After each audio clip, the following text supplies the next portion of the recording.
11 سالہ بچی کی مبینہ فروخت اور 80 سالہ شخص سے نکاح، توسہ سے سامنے آنے والا دل دہلا دینے والا معاملہ۔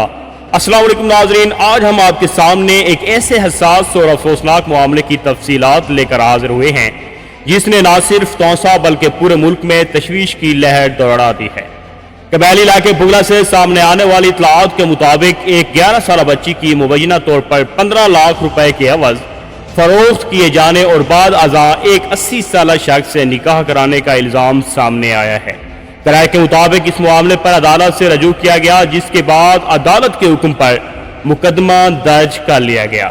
متعلقہ اداروں نے تحقیقات شروع کر دی ہیں اور حکام کا کہنا ہے کہ تمام حقائق کو سامنے رکھتے ہوئے قانون کے مطابق کارروائی کی جائے گی۔ یاد رہے کہ یہ تمام الزامات اس وقت زیر تفتیش ہیں اور کسی بھی شخص کے جرم یا بے گناہی کا حتمی فیصلہ صرف عدالت ہی کر سکتی ہے۔ اگر یہ الزامات درست ثابت ہوتے ہیں تو یہ نہ صرف ایک کمسن بچی کی بنیادی حقوق کی سنگین خلاف ورزی ہوگی، بلکہ ایسا عمل معاشرتی اقدار اور ملکی قوانین کے بھی منافی تصور کیا جاتا ہے۔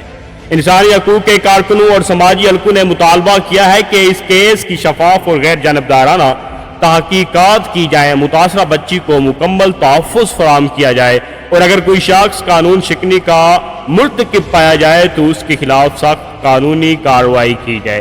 یہ واقعہ ایک بار پھر اس سوال کو جنم دیتا ہے کہ کم سن بچوں کے حقوق کے تحفظ، جبری یا کم عمری کی شادیوں کی روک تھام اور ایسے مبینہ واقعات کے سدباب کے لیے مزید مؤثر اقدامات کی ضرورت ہے۔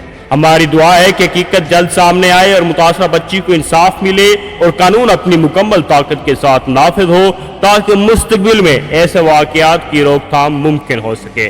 آپ اس واقعے کے بارے میں کیا رائے رکھتے ہیں؟ اپنی رائے کمنٹس میں ضرور شیئر کریں۔ مزید مستند اور بروقت خبروں کے لیے توسہ کی آواز TKA نیوز کو سبسکرائب کریں، ویڈیو کو لائک کریں اور شیئر کرنا نہ بھولیں۔ اللہ حافظ۔